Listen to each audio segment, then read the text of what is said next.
Hello everyone, welcome to our YouTube channel. तो start करते हैं यूनिट 4 जिसमें हम बात करेंगे कला शिक्षा की योजना और संगठन के बारे में। ठीक, स्टार्ट करते हैं। कला अनुभूति क्या है, तो इसके बारे में एक स्टेटमेंट दिया है। किसने दिया है? नंदलाल बोस के द्वारा एक स्टेटमेंट दे रखा है। क्या है वो, पढ़ के देख लेते हैं उसे। कला विद्यार्थियों को स्वयं को अभिव्यक्त करने के लिए बहुमुखी रास्ते उपलब्ध कराती है। कल देखो, वही बात हो गई। कला का मतलब यही है कि सुन के विचारों को अभिव्यक्त करना।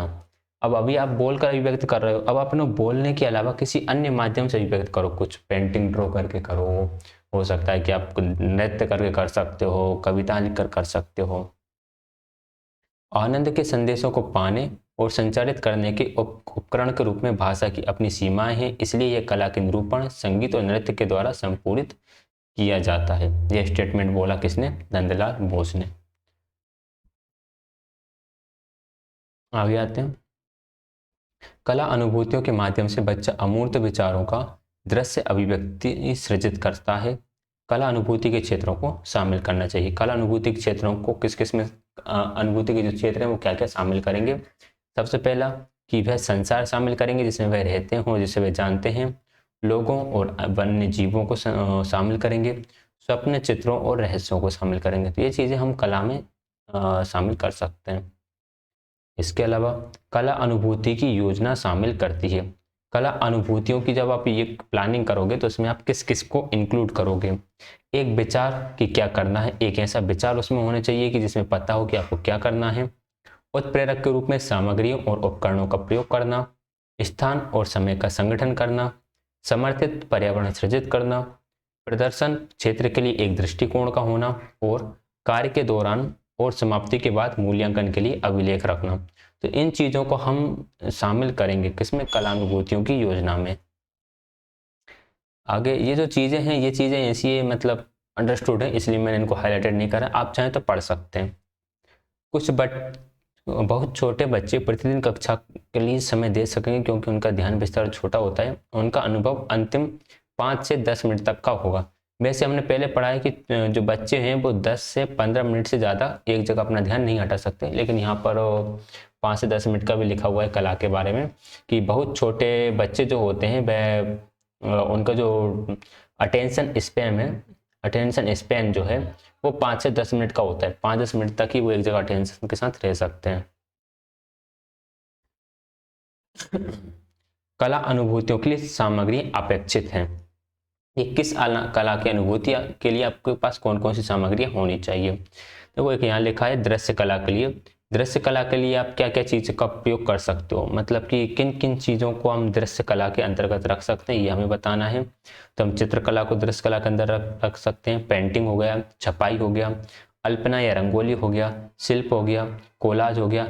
इन चीज़ों को हम दृश्य कला के लिए रख सकते हैं। इसके अलावा मिट्टी प्रतिरूपण, कठपुतली निर्माण, पेपर मेसी, कागज शिल्प और प्रतिष्ठान, ये सारी चीज़ें आपकी दृश्य कला के अंतर्गत आ जाएंगी। अब इन चीज़ों को बनाने के लिए हमें कुछ सामग्री की आवश्यकता होगी। तो ये वो सामग्री है जिसकी हमें आवश्यकता पड़ेगी। अब ये सामग्री कुछ रटने की चीज़ नहीं है, एक बार पढ़ लेना चाहो तो, बाकी छोड़ भी सकते हो। निष्पादन कला के लिए हमारे पास ये सामग्री होना चाहिए।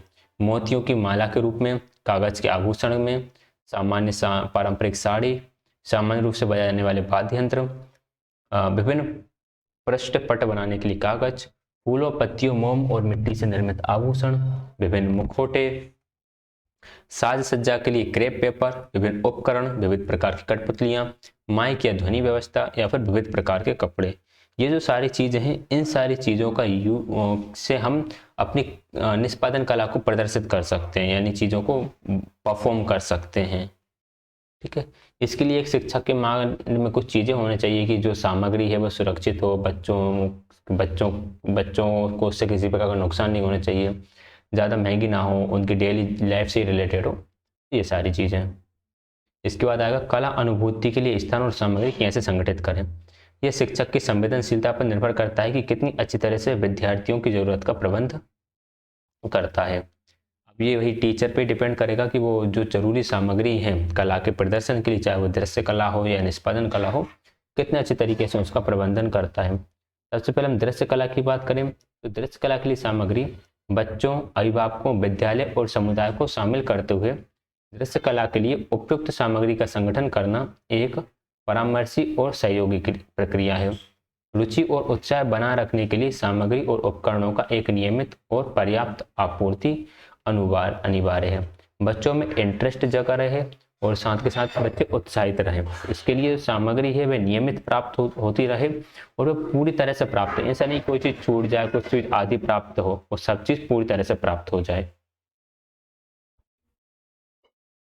और भी ये चीज़ें हैं कि आप कहाँ कहाँ से इसका यूज़ कर सकते हो, कहाँ कहाँ चीज़ें प्राप्त कर सकते हो।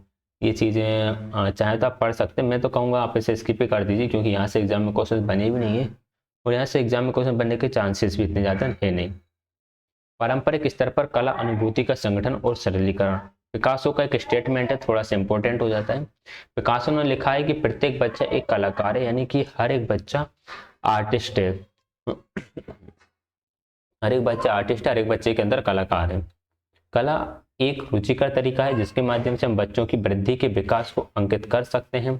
बच्चों के लिए कला एक शक्तिशाली उपकरण है क्योंकि वे लिख या पढ़ सके उससे पहले क्या उन्हें उनके विचारों और संवेदनाओं को अभिव्यक्त करने की योग्यता देता है।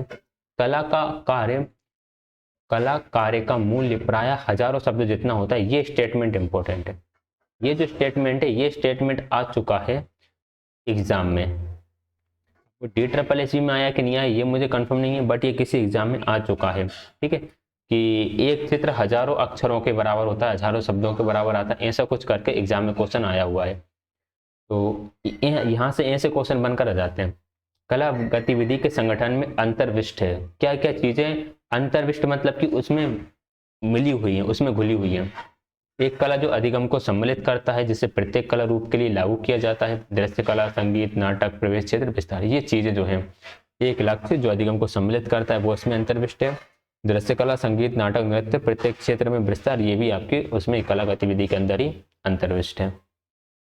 कला शिक्षा में सरलीकरण क्या है? देखिए, सरलीकरण शब्द मोटे तौर पर किसी गतिविधि की व्याख्या करने के लिए प्रयुक्त होता है जो दूसरों के लिए कार्यों को आसान बनाता है और एक व्यक्ति जो यह भूमिका करता है वह सरलीकर्ता कहलाता है। सरलीकरण शिक्षण की एक कला है। ठीक, तो कार्यों को आसान बनाना ही सरलीकरण हो जाता है और जो सरलीकरण कर रहा है, जो कार्यों को आसान बना रहा है, उसे हम सरलीकर्ता बोल देते हैं। ठीक, स्व अभिव्यक्ति के लिए विश्वास प्रदान करना, ये भी एक सरलीकरण की कला है कि आप बच्चे के अंदर कॉन्फिडेंस डेवलप कर पाओ कि आप खुद को एक्सप्रेस कर सकते हो। ठीक है, वाद्य यंत्रों का रखरखाव, नवीन सामग्री को चुनने में बच्चों की सहायता, इससे पहले कि वे कपड़ों या हाथों को गंदा करें उन्हें कपड़ों पर्यावरण को स्वच्छ रखने के तरीकों के बारे में बता दो। पास के पर्यावरण में स्थित वस्तुओं के माध्यम से बच्चे को एक संकल्पना के नजदीक लाना, बच्चा गतिविधि को पूर्ण करके उसके लिए प्रयास करना। इसके अलावा विविध विचारों को सुनने के द्वारा बच्चों को सोचने के लिए प्रेरित करना, बच्चों को संसाधनों जैसे पुस्तकें, वेबसाइट, सीडी इन आदि से जोड़ना, बच्चों को सभी गतिविधियों में शामिल करना, कक्ष का संगठन, सफाई की चेतना, डेस्क और कुर्सियों का संगठन, विद्यालय और कक्षा दोनों से संबंधित समझ। तो ये सारी चीजें हो गई जो आपकी कला से सरलीकृत से संबंधित हो गए। अगर आप ये सब काम कर रहे हैं मतलब आप सरलीकरण कर रहे हो चीजों का। सरलीकरण की प्रक्रिया, देखो सरलीकरण की प्रक्रिया में कुछ है नहीं, इसमें बस ये लिखा हुआ है कि जो भी चीज़ें आपके आसपास है आपने उन्हीं का यूज़ करा और उन्हीं का यूज़ करके अपने बच्चों को कला की अभिव्यक्ति करने के मौके दे दिए गए। ठीक है, इसके बाद आगे आपका सारांश। तो हम ऐसा करते हैं, ये यूनिट छोटी है, एक यूनिट और इसी के साथ रिकॉर्ड कर लेते हैं। ठीक है, 5th यूनिट भी इसी के साथ ऐड कर लेते हैं। वैसे मेरा ऐसा कोई प्लान था नहीं कि 5th यूनिट भी इसके साथ करना है, लेकिन हम 5th यूनिट को भी इसी के साथ कर लेंगे और जो PDF है उसका लिंक आपको डिस्क्रिप्शन में यूनिट 4 यूनिट 5 करके मिल जाएगा। ठीक, कला शिक्षा में मूल्यांकन। अब आते हैं मूल्यांकन के बारे में। देखिए, मूल्यांकन ऐसा है कि हमें हर जगह मिला है। जब हमने सब्जेक्ट पेडागोजी पढ़ी तब भी हमें मूल्यांकन मिला और अभी हम कला के बारे में पढ़ रहे हैं तो इसमें भी हमें मूल्यांकन देखने के लिए मिल रहा है।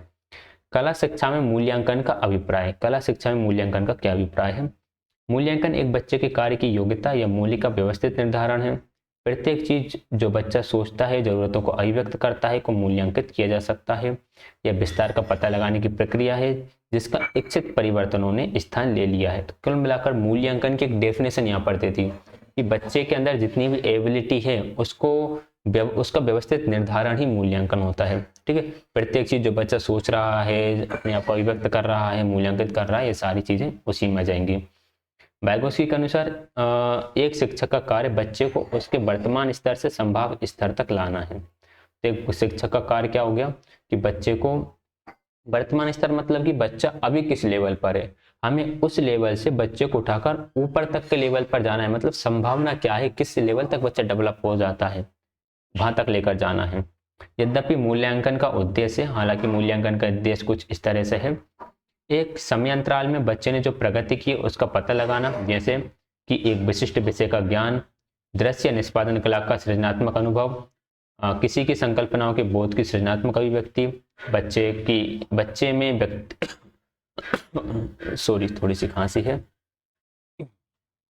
बच्चे की व्यक्तित्व में आए परिवर्तनों का मूल्यांकन, एक बच्चे से संबंधित व्यक्तिक और विशेष जरूरतों आवश्यकताओं का पता लगाना और बच्चों को उनकी अंतःशक्ति बाहर निकालने में उन्हें समर्थन देना और सुधारना। तो ये चीजें हैं जो कि मूल्यांकन का उद्देश्य हैं। और भी चीजें आगे आ गई, बच्चों को उनकी सृजनात्मकता विकसित करने में सहायता देना, बच्चों उनकी उपलब्धियों की सराहना कर आत्मविश्वास बढ़ाना, अधिक उपयुक्त तरीके से अधिगम स्थितियों की योजना बनाना और बच्चे को उसके सामाजिक और संवेदनात्मक व्यवहार, उनकी मनोवृत्तियों और मूल्यों के संदर्भ में समझना। तो ये जो सारी चीजें हैं, ये चीजें मूल्यांकन से जुड़ी हुई हैं। कला को कैसे मूल्यांकित कर सकते हैं? कला को मूल्यांकित करने के दो पहलू हैं, एक स्वयं मूल्यांकन और एक विद्यार्थी द्वारा मूल्यांकन। स्वयं मूल्यांकन कैसे होगा? कला हमें शिक्षकों को उनके सामर्थ्य का मूल्यांकन करना चाहिए और सुधार के क्षेत्रों को पहचानना चाहिए कि बच्चों का सामर्थ्य क्या है, इसका मूल्यांकन करें, कहाँ पर सुधार की जरूरत है उसे करें। जैसे कि मैं बच्चों के साथ किस सीमा तक परिचित हूँ, आप बच्चों के साथ कहाँ तक आप उनसे परिचित हैं, बच्चों को आप कितना अवलोकन कर पा रहे हैं, मैंने एक कला गतिविधि की योजना को और कैसे संगठित किया, मेरे द्वारा प्रदत्त अनुभव के परिणाम स्वरूप बच्चे का अधिगम किस सीमा तक प्रोत्साहित हुआ, भाई मैंने जो काम करे हैं उससे बच्चे का अधिगम बढ़ा है या नहीं बढ़ा है, अधिगम और अन्वेषण के लिए मैंने कितने अवसरों को निगमित किया है। तो ये चीजें। विद्यार्थी मूल्यांकन, कला का मूल्यांकन शिक्षक के अधिगम प्रक्रिया के साथ चलता है, जबकि शिक्षक प्रगति का नियमित अवलोकन कर रहे हैं। कला का मूल्यांकन तो अधिगम प्रक्रिया के साथ चलता रहता है, कब? जब टीचर उसको, जो भी टीचर है, जो भी पढ़ाने वाला है, उसको डेली बेसिस पर ऑब्जर्व कर रहे होते हैं। ठीक, अब यहाँ पर कुछ चीजें आ गई हैं, जैसे कि ये आवश्यक है कि बच्चे के व्यक्तित्व का संपूर्ण क्षेत्र, जैसे कि मनोगतिक, संज्ञानात्मक, सामाजिक और प्रभावी आदि, ये पाठ्यचर्या और पाठ्यक्रम में दोनों की रुचियों, मनोवृत्तियों और मूल्यों को आवृत करता है। यानी हर एक चीज को ये इन्वॉल्व इसमें कर लेगा, बच्चे के संपूर्ण क्षेत्र को ये ले लेगा। जबकि कला के कुछ पहलू, जैसे दृश्य कला में मूर्ति उत्पादों को शामिल किया जाता है, किंतु अधिगम के कुछ पहलू क्रिया या व्यवहार का निष्पादन है, जिसके बाद में ये कोई चीजें ऐसे इंपॉर्टेंट है नहीं। प्रारंभिक स्तर पर उत्पाद परिणाम की अपेक्षा प्रक्रिया अधिक महत्वपूर्ण है। ये वही बात है कि प्राथमिक स्तर पर हम ये नहीं देखते कि बच्चे का रिजल्ट क्या रहा, जबकि हम ये देखते हैं कि प्रोसेस क्या रही। मतलब हम ये नहीं देखते कि आंसर राइट आया या रॉन्ग आया, हम ये देखते हैं कि आंसर को निकालने की प्रोसेस क्या थी। विद्यार्थी मूल्यांकन की दो महत्वपूर्ण चुनौतियां हैं, अवलोकन का परिक्षेत्र निश्चित करना और अभिलेख करना। मतलब कि आपको क्या क्या चीजें हैं जो आपको बच्चे की ऑब्जर्व करना है। हर एक चीज को तो ऑब्जर्व आप करोगे नहीं, ना ही आपके पास इतना टाइम है और ना ही वो हर चीज ऑब्जर्व करने की जरूरत होती है। तो किस किस क्षेत्र में उसको ऑब्जर्व करना है और किस किस को आपको लिखना है।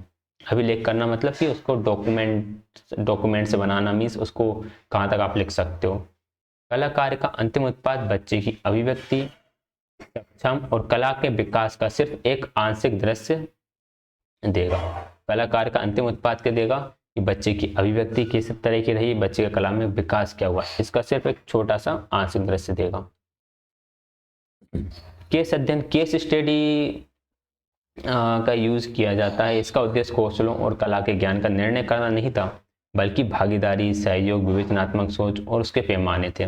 मतलब केस स्टडी में हमने ये नहीं देखा कि बच्चे को कला का कितना ज्ञान है, जबकि हमने ये देखा कि वह इन्वॉल्व किस तरह से था, वह दूसरों की सहयोग कर रहा था कि नहीं, क्रिटिकल थिंकिंग किस तरह से वह यूज कर रहा था। पूर्णतया कला की प्रक्रिया और बच्चे की गतिविधि के प्रत्येक उपागम को अवलोकित किया। उसने बच्चों द्वारा उनके सहपाठियों के साथ संबंध को अवलोकित किया। तो ये चीज़ भी इसमें आ जाएगी। कला का मूल्यांकन करते समय याद रखें, कला का मूल्यांकन करते समय हमें क्या क्या याद रखना है। पहला, बच्चे की कला के साथ कुछ समय दें। दूसरा, बच्चे उसके कार्य के लिए कुछ सम्मान हो। उत्सुकता दिखाएं और पूछें कि वे कल गतिविधि के समय क्या अनुभव करते हैं। एक बच्चे की दूसरे बच्चे से तुलना नहीं करना है, एक बच्चे की व्यक्तिगत प्रगति का मूल्यांकन। तो ये चीज़ें नॉर्मल है। जब तक मूल्यांकन प्रक्रिया पूर्ण ना हो कलाकार को संरक्षित रखें, मतलब कि ऐसा ना हो कि बच्चे ने कुछ बनाया और आपके मूल्यांकन से पहले ही वो खराब हो गया हो। विशिष्ट प्रतिपुष्टि देना चाहिए जिस पर बच्चे को कार्य करना जरूरी है। कहने से पहले सोचें, टिप्पणी बौद्धिक लाभदायक बच्चे की होना चाहिए, निष्कर्ष पर तुरंत ना पहुंचे। शिक्षक द्वारा दी गई प्रतिपुष्टि सुस्पष्ट होना जरूरी है ताकि बच्चा स्पष्टता से समझ ले, और निर्णय अच्छा या बुरा के संबंध में नहीं होना चाहिए। निर्णय में ये नहीं बोलो कि आपने अच्छा बनाया बुरा बनाया, आपको बस देखना है कि एटलीस्ट बच्चे ने मेहनत करी है वहां पर। कला में मूल्यांकन के विविध उपकरणों और तकनीकों की समझ। कौन कौन से उपकरणों और तकनीकों का हम यूज कर सकते हैं कला के लिए। हम अवलोकन सूची, प्रोजेक्ट, पोर्टफोलियो, जांच सूची, श्रेणी पैमाना, उप व्याख्यान, अभिलेख, प्रदर्शन, इन चीज़ों का, इन उपकरणों का यूज कर सकते हैं। क्या है इनके बारे में थोड़ा थोड़ा हम पढ़ेंगे, ज़्यादा डिटेल में आप पूरा पढ़ सकते हैं, बाकी हम इनके बारे में पहले भी डिस्कस कर चुके हैं। अवलोकन अनुसूची, ऑब्जर्वेशन शेड्यूल। अच्छा अवलोकन कौशल होना एक शिक्षक के लिए एक आवश्यक संपत्ति है और यह एक कौशल भी है जो कि अभ्यास के द्वारा विकसित किया जा सकता है। आगे, ये बच्चे की भावनाओं, चिंतन प्रक्रिया, उनकी योग्यता और साथियों के साथ व्यवहार को समझने में लाभप्रद है। यह मूल्यांकन बच्चे की ज़रूरत के अनुसार की जा सकती है और ये बच्चे में अलग अलग हो सकता है। मतलब कि जो आप अवलोकन कर रहे हो तो ये भाई हर बच्चे में अलग अलग हो सकता है, मतलब उनकी ज़रूरत के हिसाब से हो सकता है, ये तो नॉर्मल ही है। इससे आपको पता चलता है कि बच्चे की भावनाएं किस तरह की हैं, चिंतन प्रक्रिया किस तरह की है, बस अपने साथियों के साथ किस तरह का व्यवहार प्रदर्शित करता है। इसके बाद आता है प्रोजेक्ट। प्रोजेक्ट डेली बेसिस पर एक गतिविधि है। प्रोजेक्ट एक छोटी गतिविधि है जो इकाई के अंत में दी जा सकती है। यह पढ़ाई गई संकल्पना के प्रति बच्चे के समक्ष का एक समग्र दृष्टिकोण हो सकता है। मतलब कि बच्चे की कैपेबिलिटी क्या है, इसका एक पूर्ण दृष्टिकोण प्रोजेक्ट हो जाता है। फिर आता है पोर्टफोलियो। मूल्यांकन पोर्टफोलियो के पुनरावलोकन पर आधारित होगा। यह कालांश एक वर्ष में भी हो सकता है। इसमें किए गए कार्य का एक संग्रह है। जैसे कार्य गतिविधि आगे बढ़ती है आप उस कलाकार को पोर्टफोलियो में स्थानांतरित कर सकते हैं। यह शिक्षक को बताता है कि कैसे बच्चा ज्ञान बनाता है और शिक्षण के लिए आगे की रणनीतियों पर निर्णय लेने में शिक्षक की सहायता करता है। पोर्टफोलियो का रखरखाव कार्य को खोने से रोकेगा और आपको अभिलेख रखने में भी सहायता प्रदान करेगा। रखरखाव क्या होगा कि जो भी कार्य है वह कार्य खोएगा नहीं, वह कार्य हमारे पास एक जगह रखा रहेगा। सत्र या वर्ष के अंत पर कोई इससे एक शिक्षक के रूप में अनुभव के लिए सहायता प्राप्त कर सकता है और बच्चों से घुल मिल भी सकता है। तो ये आपका पोर्टफोलियो के अंदर आ गया। पोर्टफोलियो के बाद फिर आती है हमारी जांच सूची। जांच सूची वो होती है आपकी चेकलिस्ट। जांच सूची अवलोकन आधारित अभिलेख रक्षण के लिए एक व्यवहारिक उपकरण है। जब बच्चे बिल्कुल सतर्क हों और कार्य अनुभूति प्रगति में हो तो जांच सूची शिक्षक के लिए सूचना अभिलेखन को आसान बना सकती है। ठीक है, क्या होता है कि जब बच्चे बिल्कुल सतर्क हों, उन्हें पता हो कि उनकी किस चीज़ का आकलन किया जाएगा, तब ये शिक्षक अभिलेखन को आसान बना लेता है। मतलब शिक्षक सही तरीके से उनको टेस्ट कर सकते हैं। मूल्यांकन के निष्पादन में जांच सूची एक आसान विधि है। विशिष्ट क्रिया के अभिलेखन का एक व्यवस्थित तरीका है जो कि एक प्रदत्त कार्य के विशेष पहलू पर ध्यान केंद्रित करने में सहायता करता है। विशेष पहलू पर, जैसे कि जब हम चेक लिस्ट में देखते हैं तो हम कुछ पॉइंट्स बना लेते हैं, हम उन्हीं पॉइंट्स के बारे में चेक कर रहे होते हैं। ठीक है, यह मानदंडों की एक सूची है जिसे शिक्षक एक निश्चित समय पर बच्चों के अवलोकन करने में महत्वपूर्ण बनाता है। मानदंड यहाँ पर पहले से लिखे हुए होते हैं कि इस बच्चे ने भागीदारी ली या नहीं, इसने चीज़ों को कितना साफ सुथरे तरीके से बनाया, इसने डेली यूजेस चीज़ों का कितना यूज़ करा, मतलब वेस्टेज मटेरियल के रिसाइकल का इसने कितने अच्छे से यूज़ करा है, ये सारी चीज़ें। श्रेणी पैमाना रेटिंग स्केल होता है। रेटिंग स्केल में वही है ABCD होता है जो आपको बताता है कि आप अच्छे हो बुरे हो कैसे हो। जैसे आप कुछ भी आइटम ऑर्डर करते हो अमेजोन या फ्लिपकार्ट से तो वहाँ पर भी आपके पास रेटिंग स्केल होता है। आप रेट करते हो प्रोडक्ट को, आप ऐप को रेट करते हो। परीक्षण की श्रेणी पैमाना विशेष रूप से दो चीज़ों के लिए उपयुक्त होते हैं। पहला, कौशलों के स्तरों का मूल्यांकन करने में, और दूसरा मनोवृत्तियों को समझने और उत्प्रेरण प्रदान करने में। तो 2 कामों में हमें ये यूज होते हैं। यह प्रभावी है जब मूल्यांकन के लिए कार्य, चिंतन, विश्लेषण, सृजनात्मकता आदि के विविध स्तर अपेक्षित हैं।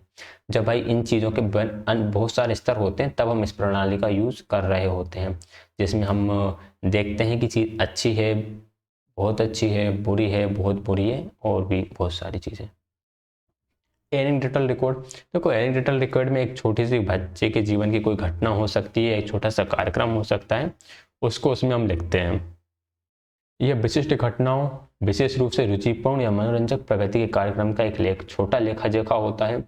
यह एक बच्चे की प्रगति का लिखित वर्णन देता है जिसे शिक्षक प्रतिदिन के आधार पर रखता है। यह एक बच्चे के जीवन की सार्थक घटनाओं का अवलोकन, वर्णनात्मक अभिलेख प्रदान करता है। यह एक ऐतिहासिक या जैविक अभिलेख हो सकता है। वही बच्चे ने किसी कार्य में पार्टिसिपेट करा, किसी प्रोग्राम में पार्टिसिपेट करा, तो उसमें उसकी परफॉर्मेंस कैसी रही, तो उसके बारे में ये आपका एनेक्डोटल रिकॉर्ड बताएगा। प्रदर्शन यानी कि डिस्प्ले। प्रदर्शन संप्रेषण का एक साधन है। जब समूह कार्य मूल्यांकित किया जा चुका होता है तब हमेशा शेष कक्षा के साथ साझा करते हैं, तो यह प्रयुक्त हो सकता है। आप बताते हो कि किसका किस तरह का प्रदर्शन इसमें रहा है। आगे बढ़ते हैं। मूल्यांकन के कुछ सूचक हैं। सबसे पहले कलाओं में मूल्यांकन के सूचकों का अर्थ। कलाओं में मूल्यांकन के सूचकों का क्या अर्थ है? सूचक मतलब कि इंडिकेटर जो हमें बताते हैं कि किस तरह से चीज़ें हो रही हैं, मतलब उसका इफेक्ट क्या है, चीज़ें क्या है। जैसे लिटमस पेपर्स होते हैं ना, जो इंडिकेटर का काम करते हैं, जो आपको बताते हैं कि रेड लिटमस पेपर है, राइट लिटमस पेपर है। आपकी गाड़ियों में इंडिकेटर होते हैं जो आपको बताते हैं कि आप इस डायरेक्शन में जा रहे हो या आप इस डायरेक्शन में जा रहे हो। आप मुड़ते टाइम इंडिकेटर ऑन कर लेते हैं। ये एक उपकरण जो आपको सूचना देता है, तो ये सूचक कहलाता है। ये उपकरण हमें सूचना प्रदान करता है कि चीज़ किस प्रकार की है। सूचक एक गुणात्मक या मात्रात्मक चर है जो उपलब्धियों को मापने, मध्यस्थ से जुड़े परिवर्तनों में परिवर्तन या निष्पादन के मूल्यांकन में सहायता करने और एक सामान्य और विश्वसनीय साधन है। सूचक उपलब्धियों के बारे में है, किंतु ये अपने आप में अंतिम नहीं है। अपने आप में अंतिम नहीं है एक मतलब कि ये एंड नहीं है कि हाँ इससे आपने टेस्ट करा और आपको उसके बारे में सब कुछ पता चल गया। नहीं, ये बताता है चीज़ों को, लेकिन उसके बारे में हमें कंप्लीट इन्फॉर्मेशन नहीं मिलती। सूचक क्या क्या कर सकता है? लक्ष्यों और प्राथमिकताओं को स्थापित कर सकता है, कार्यक्रम का मूल्यांकन कर सकता है, समस्याओं को अधिक स्पष्ट से कहना और आप इसमें स्पष्ट से कहना और वर्णन करना इसमें जाएगा। एक अच्छे सूचक के निम्नलिखित लक्षण हो सकते हैं। कौन कौन से लक्षण हो सकते हैं? यह शिक्षक को लाभप्रद सूचना प्रदान करेगा, अन्य सूचकों के साथ जुड़ने की स्वीकृति देगा। अगर आप किसी दूसरे इंडिकेटर का यूज करते हो तो परिणाम लगभग वही रहेंगे। कोई उद्देश्यों से कितना दूर कितना पास है इसे मापेगा, समस्यात्मक स्थितियों को पहचानने में सहायता करेगा। इसकी योग्यता है सूचना का संप्रेषण, ये संप्रेषण है, सूचना को संप्रेषित करना। यह इसके मूल्यों का मानक से तुलना करने में भी सहायता करता है कि कितनी वैल्यूएबल चीज़ है, उसको आप टेस्ट कर सको। जैसे कि सोना कितने मूल, सोना क्या होता है, 24 कैरेट का शुद्ध होता है, तो आप एक इंडिकेटर के माध्यम से बता सकते हो कि ये स्टैंडर्ड को फॉलो कर रहा है या नहीं कर रहा है। व्यापक रूप से विकसित सूचक कौन कौन से हैं? भौतिक और गतिक विकास। भौतिक और गतिक विकास में आपकी सहन शक्ति, गतिविधि स्तर, लालित्य, आपकी सतर्कता, आपकी आंख और हाथ का सामंजस्य, आपकी स्थूल गति का विकास और आपके उत्कृष्ट गति का विकास। तो ये सारी चीजें आ गई आपकी भौतिक और गतिक विकास में। ये एक तरह से इंडिकेटर का काम करेंगे, जिससे टीचर को मतलब शिक्षक को पता चलेगा कि बच्चे में भौतिक गतिक विकास किस तरह से हुए। मानसिक विकास के लिए आप ये देखोगे कि अवलोकन, उसकी स्मृति, संकल्पना की स्पष्टता, समस्या समाधान, सूचना की समझ बनाना, भाषा का विकास, तार्किक चिंतन और चीजें, घटनाओं आदि को महसूस करना, ये आ जाएगा आपका मानसिक विकास के अंदर। सामाजिक संवेदात्मक विकास वयस्कों और सहपाठियों से संबंधित है, अन्यों के साथ साझा करना है, सहयोग है, पहल करना, समायोजन करना, भावनाओं और विचारों की अभिव्यक्ति। इन चीज़ों से, ये इन इंडिकेटर से हमें पता चलेगा कि बच्चे के अंदर सामाजिक संवेदनात्मक विकास किस तरह का हुआ है। ये फिर एक इन्होंने मूल्यांकन करके बताया एक एग्जाम्पल के साथ। पोर्टफोलियो का निर्माण करना। देखिए पोर्टफोलियो होता क्या, बहुत पढ़ लिया हमने एनआईओ से पोर्टफोलियो बच्चे की शैली या कार्य की विधि को देखने के लिए एक अविष्ट कला का संग्रह है। हर जगह एक ही बात लिखी हुई है, बस लैंग्वेज उन्होंने चेंज कर दी, मीनिंग हर जगह वही निकलेगा। पोर्टफोलियो का मतलब ना केवल पोर्टफोलियो को अपना कुछ निर्णय लेने में ये हेल्प करेगा। ये बच्चे की अभिव्यक्ति और संप्रेषण योग्यता के साथ कार्य के प्रदर्शन को उदाहरण के साथ समझाता है। पोर्टफोलियो के माध्यम से कला अपने आप से बात करती है। तो ये पोर्टफोलियो हो गया। पोर्टफोलियो का रख रखाव, पोर्टफोलियो में क्या क्या चीज़ें शामिल हो सकती हैं, ये चीज़ इंपॉर्टेंट है, यहाँ से एग्जाम में क्वेश्चन बन के आ सकता है। पोर्टफोलियो में चित्रकला हो सकती है, पेंटिंग हो सकती है, डिजाइन हो सकता है, कोलाज हो सकता है और छपाई हो सकती है। ठीक है, कोलाज क्या है ये मैं पहले बता चुका हूँ, और कोलाज से एग्जाम में क्वेश्चन आया हुआ है, तो कोलाज इंपॉर्टेंट पॉइंट है। ठीक है, मूल्यांकन के लिए पोर्टफोलियो का उपयोग आप कैसे कर सकते हो। व्यक्तिगत पोर्टफोलियो का पुनरावलोकन पाठ्यक्रम के जरिए सतत मूल्यांकन का एक अंग होना चाहिए। एक समय के पश्चात शिक्षक पोर्टफोलियो के माध्यम से मूल्यांकन कर सकता है और सहपाठी मूल्यांकन के लिए एक विचार विमर्श सत्र हो सकता है। यह मूल्यांकन के लिए बहुत से तरीकों में प्रयुक्त किया जा सकता है, जैसे शिक्षक और अभिभावक, छात्र और सहपाठियों के बीच, छात्र अभिभावक और छात्रों के बीच, मतलब हम किन्हीं भी इन दोनों के बीच में या इन सब के बीच में हम पोर्टफोलियो का यूज कर सकते हैं मूल्यांकन के लिए। ठीक है, विद्यार्थी और अपने सहपाठियों के कार्य पर प्रतिक्रिया देते हैं, जो कि मूल्यांकन का एक महत्वपूर्ण अंग है। जब आप विद्यार्थी और सहपाठियों के बीच पोर्टफोलियो का यूज़ करते हैं तो वह बताते हैं कि यार तुमने ऐसा करा है, तुमने ये अच्छा करा, ये बुरा करा। तो ये भी एक इम्पोर्टेंट पॉइंट है। एक दूसरे के साथ विचार विमर्श करना विद्यार्थियों को उसकी कला अनुभूतियों को उत्कृष्ट बनाने में सहायता करता है। शिक्षक उन्हें विवेचनात्मक चिंतन विकसित करने, उनको अपने अधिगम के लिए उत्तरदायित्व लेने के लिए भी प्रोत्साहित कर सकता है। यह अभ्यास उन्हें संयोजित प्रत्यक्ष साक्ष्य या वास्तविक वृद्धि देखने की स्वीकृति देता है, जो कि संतुष्टि और गर्व का एक उत्तम साधन हो सकता है। किसी को व्यक्तिगत रूप से चुनौती देना और कार्य करने के लिए नए विचार का अन्वेषण करना सौंदर्यात्मक विकास के लिए अनिवार्य है। सौंदर्यात्मक विकास के लिए क्या क्या चीज़ अनिवार्य है? व्यक्तिगत रूप से चुनौती देना और कार्य करने के लिए नए विचार का अन्वेषण करना। ये जो छोटी छोटी लाइन है, इनके बीच में से एग्जाम में क्वेश्चन बनकर आ जाता है। ठीक है, कई बार। चलिए, तो ये हमारी 5th यूनिट भी हमने कंप्लीट कर दी है। ठीक है, चलो, तो ये हमने 2 यूनिट आज एक साथ खत्म करने की कोशिश करेंगे। अगर 2 यूनिट एक साथ खत्म हुआ करेंगे तो एक साथ खत्म कर दिया करेंगे। ठीक, वीडियो पसंद आए तो वीडियो को लाइक शेयर, चैनल को सब्सक्राइब कर दीजिएगा। पीडीएफ आपको टेलीग्राम चैनल पर मिल जाया करेगा, तो आप टेलीग्राम चैनल पर नहीं, पीडीएफ का लिंक आपको डिस्क्रिप्शन पर मिल जाएगा, तो आप वहाँ से पीडीएफ डाउनलोड कर सकते हैं। क्लास ज्वाइन करने के लिए आप सभी का बहुत बहुत धन्यवाद।